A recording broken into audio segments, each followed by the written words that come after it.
All right, let's jump right in. Today, we're going on a journey to explore a pretty wild theory of everything.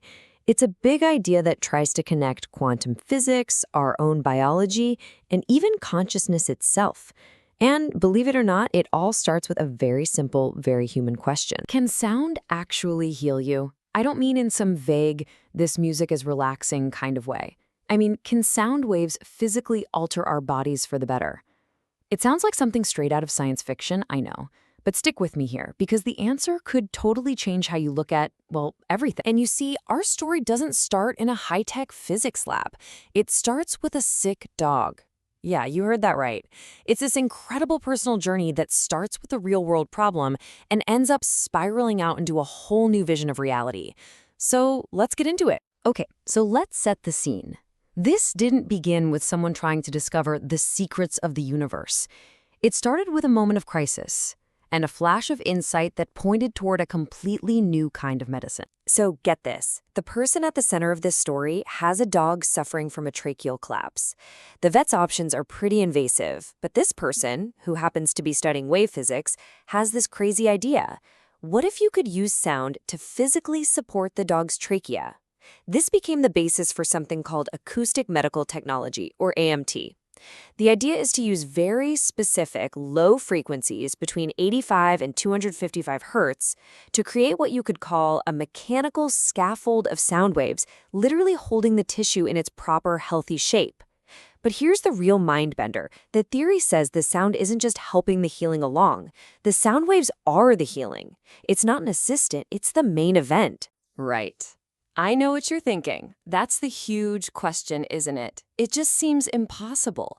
How could a simple vibration, a sound wave, have any meaningful conversation with the super complex world of our cells? To figure that out, we've got to peel back a layer and look at a hidden language that our body is speaking, right now, all the time. You know, it turns out our bodies might be more than just bags of chemicals reacting to each other. They might actually be a kind of symphony, communicating constantly through a language we've almost completely missed, the language of vibration. So the old model of biology is the one we all learned in school, right? The lock and key model. It's all about molecules just randomly bumping around in a soup until, by pure chance, they find the one protein with the right shape to fit into. It's kind of clunky.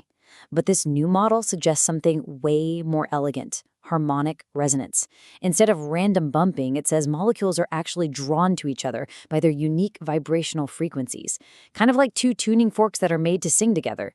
They don't find each other by chance. They're called to each other. So how does this whole cellular symphony actually work? Well, it apparently starts with our very own DNA. Its famous double helix structure gives it what are called piezoelectric properties. That's a fancy way of saying that as it moves, twists, and folds, it literally broadcasts information as sound. The specific way a cell's DNA is folded gives that cell its own unique vibrational signature, its own song. And get this, the mitochondria, the powerhouses of the cell, they act like little broadcast amplifiers, cranking up the volume on these signals. So when you look at it this way, it all becomes so simple and beautiful. Health is just your body in harmonic coherence. And disease? That's just dissonance. That's just being out of tune. Now, this isn't just a small correction to our textbooks. The implication here is absolutely staggering. If this is right, then, as the theory's founder puts it, the whole of biochemistry needs rewriting in terms of waves and resonance. It's not an update, it's a total teardown and rebuild of how we understand life itself. Okay, that's a massive leap. I get it. But it naturally leads to the next question, right? If our cells are like little radio stations, broadcasting their own unique song, where do they get the sheet music? Where does the information, the song itself, come from in the first place?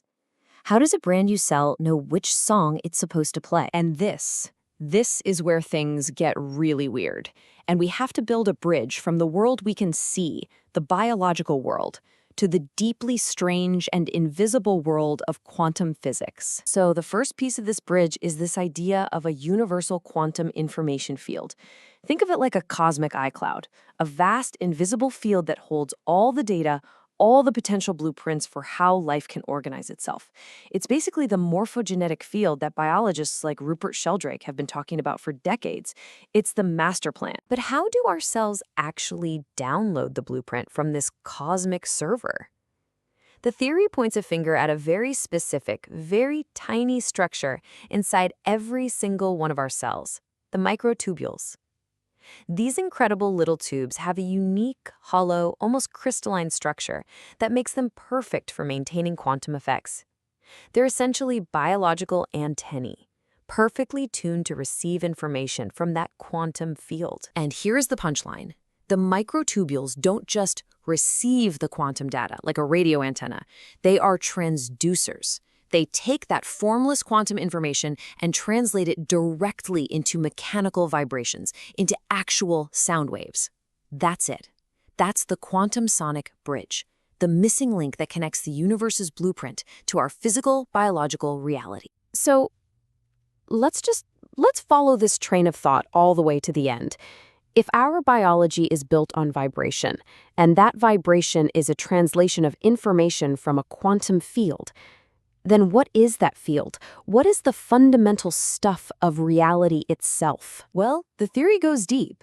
It suggests reality literally springs into being from a series of simple geometric steps. First, there's the point, zero-dimensional. It's the void, pure potential, what some traditions might call the father. Then, that point makes a distinction, creating the line, the first dimension. This is the first I am, the sun separating from the void. And from there, you get the triangle, the first shape. This represents the observer, the observed, and the act of observing, the Holy Spirit.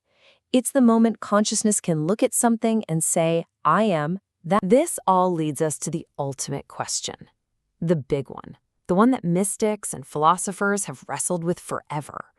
If everything, reality, us, our thoughts, our consciousness, is all just vibration, then who or what is doing the vibrating?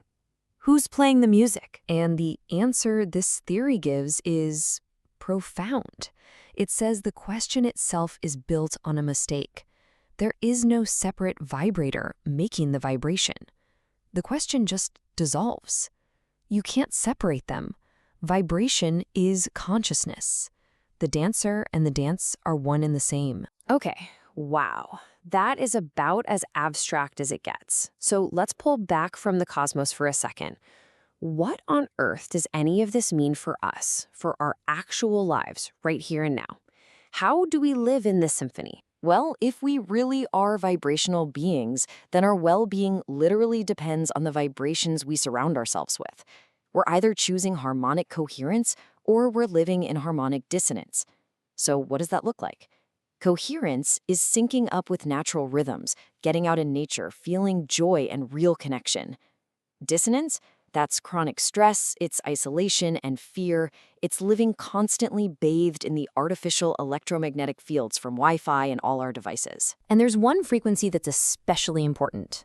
The Schumann resonance. It's the planet's own electromagnetic heartbeat, a steady baseline hum at 7.83 hertz. Now, what's so incredible is that this frequency falls smack in the middle of our own alpha and theta brainwave states. You know, the states we're in when we're relaxed, creative, or in meditation. It's almost like we are biologically designed to be perfectly tuned to the song of our own planet. Realizing all of this can trigger a massive shift in how you see yourself. The theory's creator describes it perfectly. At first, you might think, I'm not real, I'm just vibration. It can feel a little empty, but then you realize the deeper truth. I am real because I am vibration. Being vibration isn't less than solid. It's the very foundation of reality. It's the realest thing there is. So, we've gone from a sick dog all the way to the fabric of the cosmos. We've seen how physics, biology, and consciousness might all be woven together in one single grand vibrational reality, a cosmic symphony. And that really just leaves us with one last, very personal question. If you are a unique instrument in this cosmic orchestra, what song are you choosing to play? Thanks for joining me on this explainer.